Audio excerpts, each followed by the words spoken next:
99% लोकांचं म्हणणं आहे मी चांगला वागून माझा पोऱ्यानं आलाय का आला, अशी बोगसगिरी चालत नाही. कोणी उठायचं माया पोराला पाकवा शिकवण, कोणी उठायचं माया पोराला कीर्तन शिकवा, पेंड आहे का? इथं कीर्तन करायचीच कथा कथा कोटरी आणतात, तुझं कुठून येतो पावळ्याचा बाजार नाही. आणि कोणी उठायचं माया पोराला भजन शिकवा, काल झक मारा शिकवा.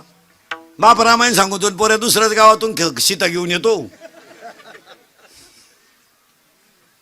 यास नाही झालं. बापाचं रामायण रंगात आलं, पोर गाळात हात घालून सीता घेऊन आला, झालं स्वयंवर. बापाही पाहत बसला, मी तर दुसरंच झालो. तर श्री बाळांत झाल्यावर 5 दिवस ते बाळ कोणा दाखवायचं नसतं. 5वीच्या दिवशी ते बाजेच्या खाली घेऊन पांढऱ्या कपड्याने झाकून ठेवायचं असतं.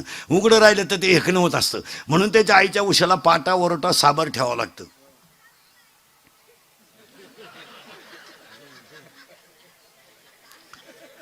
आणि त्या बाळाच्या कपड्यावर सटवी लिहायला येत असते. आता हे 15-20 वर्षापासून सटवी येत नाही. सटवीने ते बंद करून टाकलेलं यायचं. तिच्या डोक्याच्या बाहेर झालं, ती काय लिहिन, कारण सगळ्या बाया बाळा ती नव्हत्या दवाखान्यात. तिथं औषधाच्या वासानं सटवी येत नाही, कुठं घाणीत जाता. मग बाळाच्या कपड्यावर कोण लिहत, नर्स बिरस हिंडत नाही पांढऱ्या कपड्यावाल्या पोरी. आणि बाळानं डोळे उघडले का त्याला 2 गोष्टी दिसत्या, सलाईनाच्या नळ्या, बाटली. जे बी लागलं तर 10व्याच्या भातावर सुद्धा दारूच वतली. तेव्हा कावळ्यांनी डिरिंग केली. बाळ बाहेर आलं. पुरावा अध्याय नंबर 18 ववी नंबर 100 देहाच्या गावा आलिया जन्ममृत्यूच्या सोळिया. अध्याय नंबर 18 ववी नंबर 101 लालाटीचे लिहिले ते काही केलं न मोडगा. अध्याय नंबर 17 ववी नंबर 329 उपजलिया बालकाशी नाम न येत यापाशी. ते बाळ बाहेर आलं, आजीनं मांडीवर घेतलं. तुझं नाव काय? नाव मयूर. बाळ बाहेर आलं, आजीनं मांडीवर घेतलं आणि त्याला मयूर हे नाव ठेवलं. मयूर हे त्याच्या चमड्याला नाव मिळालं. हा शिव होता, पण मायेत गुंतल्यामुळं हा जीव झाला आणि देवाने असं शरीर बाहेर घेतलं. बाळ बाहेर आलं, त्याला आजीनं नाव ठेवलं आणि आजीनं नाव ठेवल्यानंतर ते बाळ 5 दिवस दाखवायचं नसतं कोणाला. ते अवघड गोष्टी. पण आता काय काळ बदलला. 15 वर्षापूर्वी पोरगी जर नवला सांभाळ ना, तू दुसऱ्याचे घर बुंगी ती तर मग तू घ ना सांभाळ ना. एक तर त्या पुरीला तो पोऱ्यात तयार झाला, हे नशीब. पहिले 3 मरेल होते त्याच्या देखत कॅनॉल मध्ये. उगाच कोणाचंही प्रारब्ध. अरे आत्ताचा जर जनक असतं रामाचं कान फोडून टाकलं असतं. नाला का तू वनवासाला चालला, 1.5 लाख देऊन मिटून घे माझ्या पुरीला दुसरा राम. पण जनक एकच शब्द का बोलला नाही तर जाणकार माणसाच्या ध्यानात येईन. जनकाला माहित होतं माझी पोरगी जरी राजयोगात जन्माला आली असली तरी प्रारब्ध मी बदलू शकत नाही, देवही बदलू शकत नाही. असू द्या मी गंध राजा जनक आहेत, पण मी माझ्या मुलीचं प्रारब्ध बदलू शकत नाही. यदा कदाचित माझी मुलगी जर 14 वर्ष वनवासाला गेली आणि ती जर इतिहासातच अमर होतात असेल तर वनवास काढायला काय हरकत आहे? काय तुमच्या पोरीने नवऱ्याच्या घरी कष्ट केल्याने झालं? काय कष्ट झालं? अरे 15 वर्षापूर्वी मुलीचा बाप मुलीला 10 रुपये खर्चाला देत होता 2 महिन्याला. ते बी गपचीत द्यायचे, माणसात द्यायचे नाही. त्या बापाच्या घरात त्याला चहा मिळत नव्हता. बाप जर पुरीला भेटायला गेला तर हे श्रीमंत नवरदेवांचे बाप इतके नालायक होते. आताच जिरली यांची. आता पार शब्द हा तुमचा हा जो पट्टा आहे ना, वावी सोमठाणं पंचळ बिंचळ, तुम्ही आता गार झाले. तुम्ही लय फुगीर होती. तुमच्या कडक टोप्या चांगल्या वळवळ करीत होत्या, आता जिरली तुमची. नाही तर तुम्हाला चांगले लोक पूर्वी कांद्याचे पैसे व्हायचे, कुटुंब मजेशीर होते, जमिनीत ताकद होती, उत्पन्न भरपूर, जमीन पाण्याच्या कडाला, पाण्याचा प्रॉब्लेम नाही ना. तेव्हा तुम्हाला बळच पोरी देत होते लोक. तेव्हा तुम्ही लय आकडू. तुम्ही कुठं, आम्ही कुठं, हे कसं शक्य? तुमची जमीन आणि आमची कांद्याची चाळ सारखीच.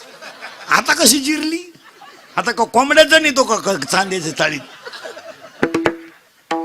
आता बळच तुम्ही पुरीच्या बापाला म्हणता राम राम. तो लय यंदा नाही, तो तिकडं वड्याला सोडवो, आम्हाला नको.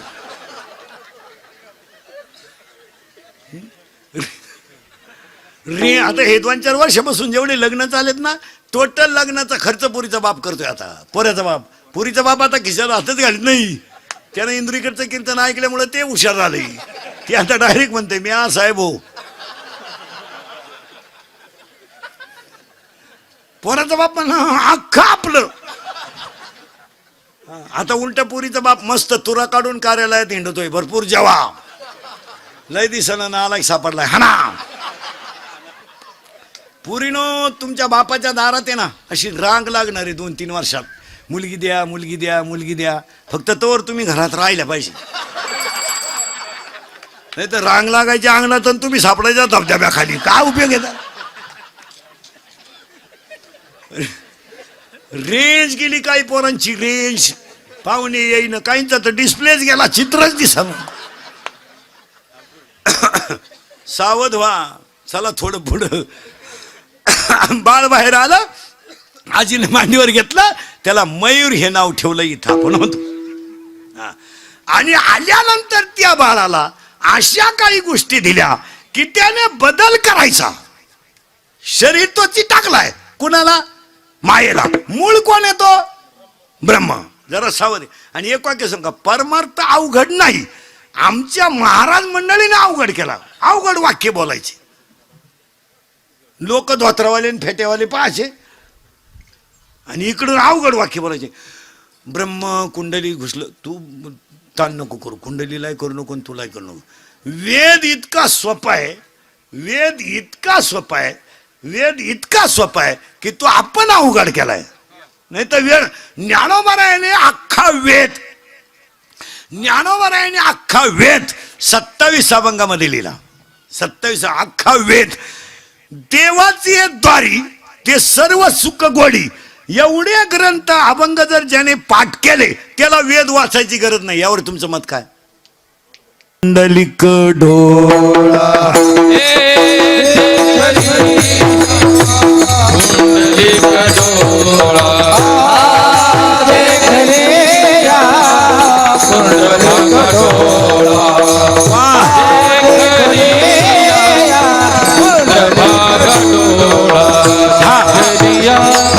आता याला जन्माला घातलं कसं घातलं एका मिनिटात.